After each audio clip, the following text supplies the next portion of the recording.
Okay, we are diving deep into a really specific, and I mean really specific, tax problem that can be incredibly costly if you get it wrong. We're talking about the invisible rollover. This is a critical compliance failure that can turn what should be a brilliant retirement move into a total tax nightmare. So this is the big question, right? This is what trips so many people up. You did everything by the book. You executed what you know should be a tax-free move, getting that after-tax money from your 401k into a Roth IRA. But then, crickets. No Form 1099-R ever shows up. Now, let me be crystal clear. The absence of that form doesn't mean you got a lucky break. Oh no, it means you've just stepped into a dangerous regulatory void, and the burden to prove that this whole transaction was legit is now 100% on you.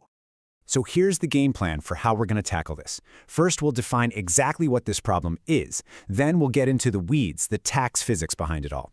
We'll look at why the form goes missing in the first place, and then, the most important part, we're going to walk through the exact fix step by step. And finally, we'll wrap it all up with a case study to see how it all plays out in the real world. All right, let's jump into Section 1, the invisible rollover problem.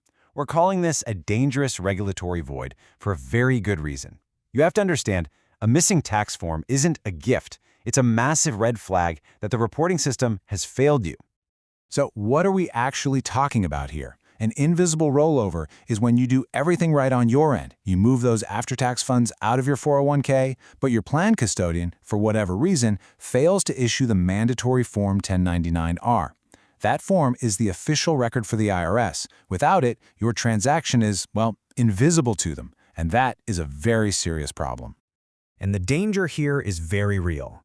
Without that 1099-R, the IRS has zero data to confirm your transaction was tax-free. Their computers might just see money popping up in your Roth IRA and automatically flag it as something taxable. This is what kicks off their Automated Underreporter program, the AUR system. It's literally designed to find these data gaps. So now the entire burden of proof is on you, and you're staring down the barrel of potential double taxation on money you already paid tax on, not to mention penalties. Okay, on to Section 2. Before we can fix this mess, you have to understand the tax physics of how this rollover works. It all boils down to two different kinds of money: your basis and your earnings, and one really important IRS notice that changed everything. So this is absolutely crucial.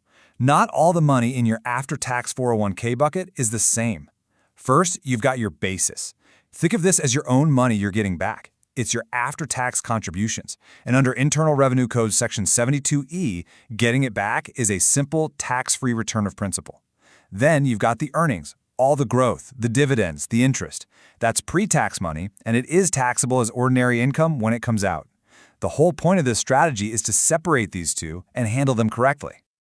And to understand why we can even do this, you got to look back a bit. Before 2014, we were stuck with this thing called the pro rata rule, which basically made it impossible to just pull out your tax-free basis. Any withdrawal was considered a little bit of basis and a little bit of earnings all mixed together. But then, in September 2014, the IRS issued Notice 2014-54.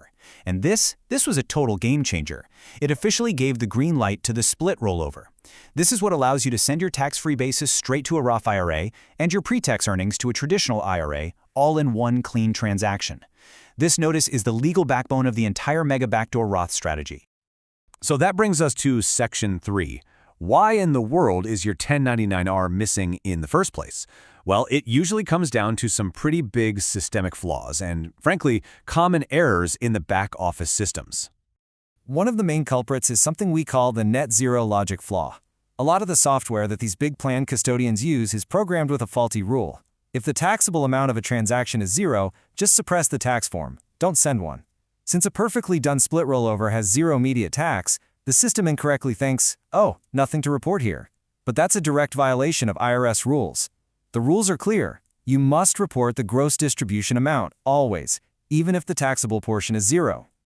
Another point of confusion is this whole rollover versus transfer thing.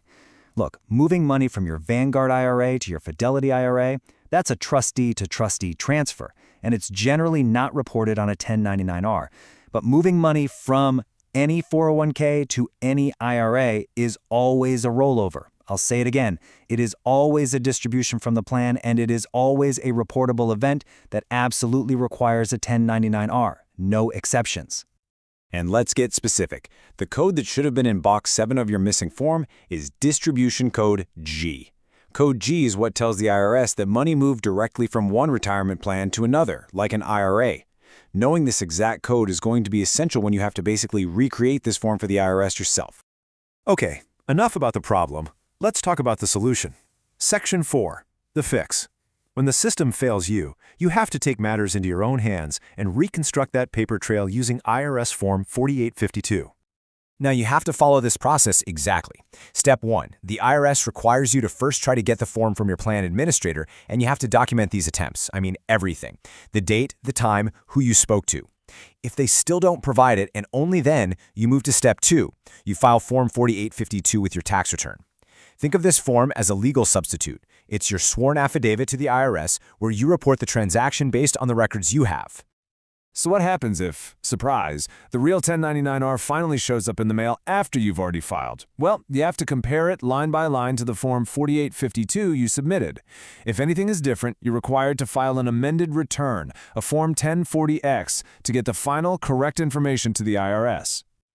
And that brings us to the grand finale, Section 5. This is where the rubber meets the road. Correctly reporting all this on your Form 1040. This is how we make that invisible rollover perfectly visible to the IRS, the right way. On your 1040, you're looking at lines 5A and 5B. Line 5A is for the gross distribution. This is non-negotiable. You have to enter the total full amount that left your 401k. This number has to match what's on your Form 4852. Leaving this blank is a fatal error and pretty much guarantees you'll get a notice from the IRS. Right below that, on line 5B, you enter the taxable amount. Now, for that after-tax basis portion that went to your Roth IRA, the correct taxable amount is $0, a big fat $0. This is you officially telling the IRS, hey, this part of the distribution is not taxable income. Now, listen very carefully, because this is probably the single most important detail in this entire process.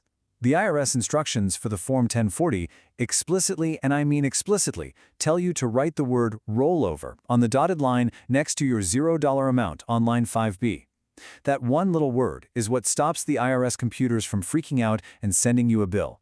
Do not forget this step. All right, to pull this all together, let's just run through a quick case study in our final section. Let's see this Notice 2014-54 strategy in action. Let's say you've got $65,000 in your after-tax 401k. Inside that, $50,000 is your after-tax basis and $15,000 is pre-tax earnings. Using the split rollover, you direct that $50,000 of basis straight to your Roth IRA. That's a $0 taxable event. Then you send the $15,000 of earnings over to a traditional IRA. That's a tax-deferred event.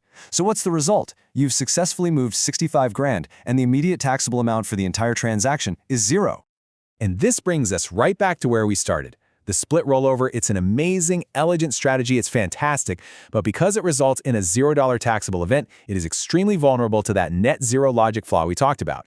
This dramatically increases the risk that your custodian will just fail to issue the 1099-R, creating the very invisible rollover we've been talking about. So I'll leave you with this final thought. The IRS's automated systems are designed to hunt for data gaps. An invisible rollover creates a giant one right where your 1099-R should be. The responsibility to fill that gap, to prove your transaction was legitimate, rests entirely on your shoulders. So the real question is, have you filed the right forms to make sure your smart financial move stays truly and verifiably tax-free?